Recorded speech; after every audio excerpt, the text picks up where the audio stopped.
Hello mga mare. So ayan, papasok ako sa pier. Diyan ako na lang ipaparada kasi diyan para makita ko naman yung view. Ilang araw na kasi ako hindi nakakalabas. Pag doon kasi ako sa harap magpaparada, sigurado maraming mga tricycle doon kasi na nakaparada. Tapos medyo masikip kasi doon. Kaya dito mas maluwang. Tapos makikita ko pa yung mga view. Ayan.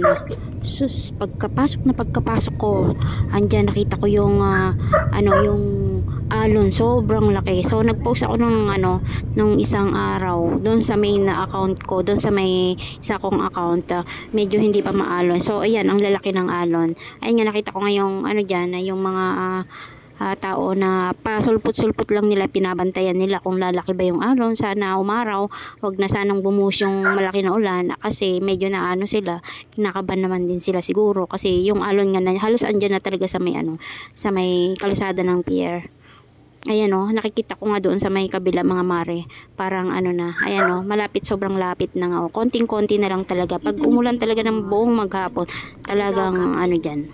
So wag naman sana. Pero nakikita ko na medyo okay na yung panahon. Hindi naman siya umulan kahapon. Kagabi pala. Kundi ambon-ambon lang. Medyo malakas lang yung hangin mga mare. Kaya siguro medyo maalon.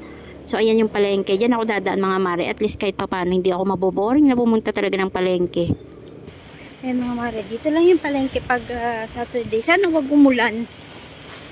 Nakakatakot. Kasi malapit na sa may mismo sa may yung tubig. Na isang araw, pa siya, yung hindi pa siya, as in, hindi pa siya, sa may mismo. Napatawag nito yung kalsada ng pier, hindi pa siya abot doon. Ngayon medyo abot na siya.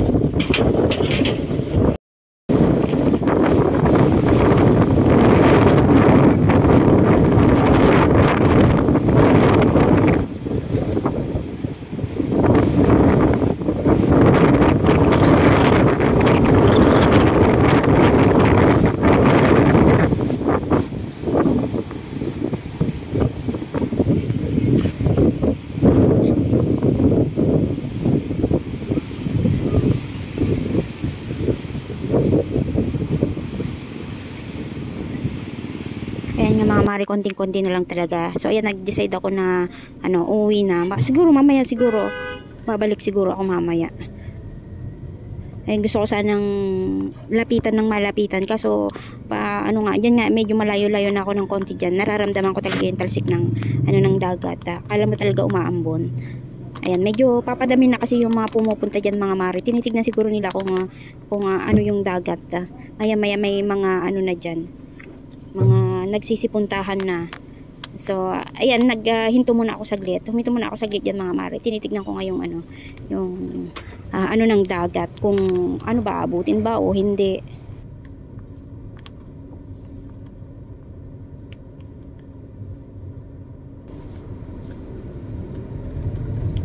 Uwi na ako mga mare. Hindi ako makalapit sa may mismong kasi kasi yung ng talsik ng dagat. Hindi ako makalapit. Sobrang alon. Laki ng alon.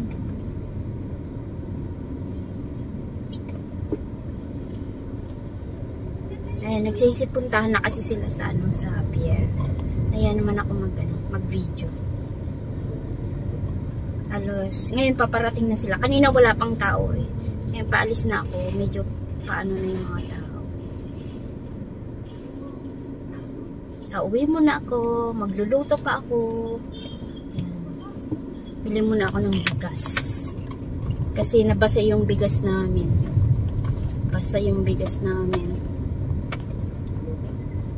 Kaya, need kong bumili. Nabasa kasi sa ulan.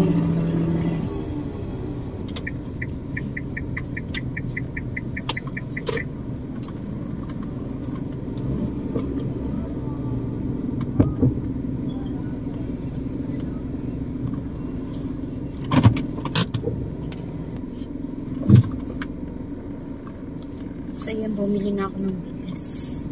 Okay pa naman yung bigas na binigay ko sa labas. Kaso syempre baka masayang. Kunti-kunti lang kasi yung namin Kaya bumili ako ng bago. Kasi doon lagi silang nagsasaing ng kanin. Eh kami, dalawa lang naman kasi kami. So, dalawang takal o dalawat kalahati lang inaano namin ng anak ko. Eh, hindi kasi kami masyado sa kanin. Pati yung mga anak ko na hindi kami masyado. Kung kompleto kami, halimbawa, 7 kami, o kaya 6. So, kasya na sa amin yung 4 na yung ng takal ng sa rice cooker, yung maliit. Yan, 4 o 5. So, kasya na sa amin. Minsan may sobra pa dun sa 4 o 5 na sinasaing ko. Kaya binigay ko na lang sa labas yung bumili ako ng bago. So, ilalagay ko siya sa para hindi siya mabasa.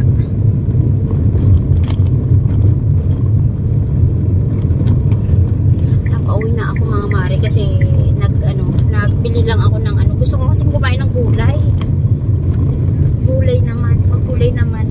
Kasi puro na lang solo na kung di prito, karne, pero may sabaw, ganun, gulay. Eh ngayon naman, ang gagawin ko lang, gagata ako ng gulay, yung sitaw at saka kalabasa na may daing. Yan, pero medyo na.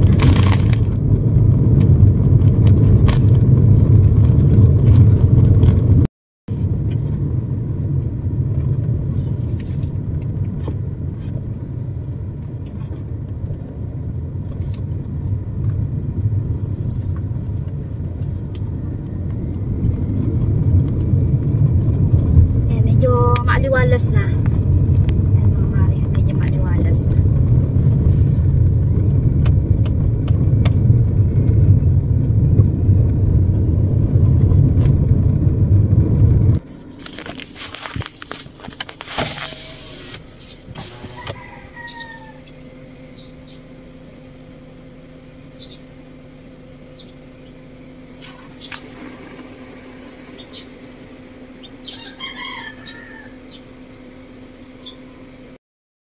So, ayan mga mare, brown out. Kaya dito ako tumambay sa labas. Pero ayan na, medyo init na. Umaraw na siya. Ayan. Umaraw naman na siya. Kaya okay na. Medyo mahangin lang. Ayan.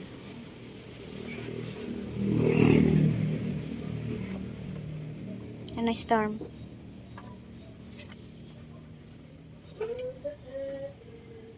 Okay na yung panahon. Ayan, umaraw na siya. Kasi nakakatakot yung dagat eh. So pag uwi ko, sakto pag uwi ko, umaraw na siya. So sana medyo mag-steady na yung panahon. Ayan, kasi may pinalaba pa ako. Siguradong hindi pa yun natuyo.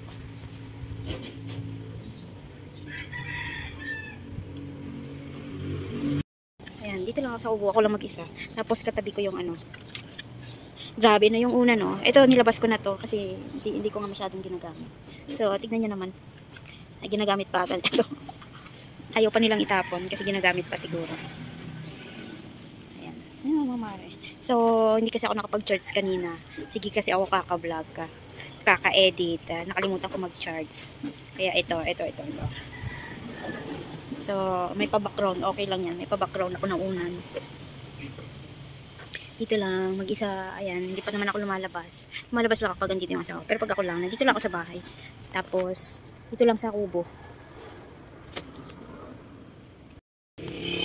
Check na natin kung may pa. May bayabas. Check natin kung may bayabas pa. May bayabas. Ayan.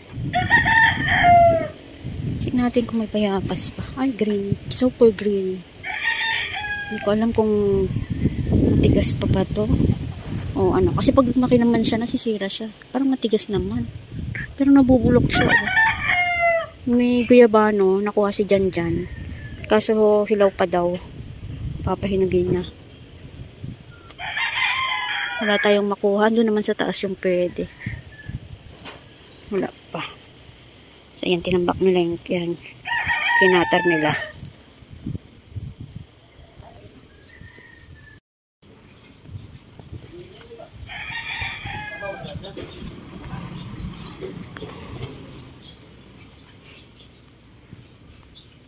Wala akong nakuha. Wala akong nakita. So that's it for today. Hopefully na umaraw na. Tumuloy-tuloy na yung yung init. Kasi nakakatakot ngayong dagat.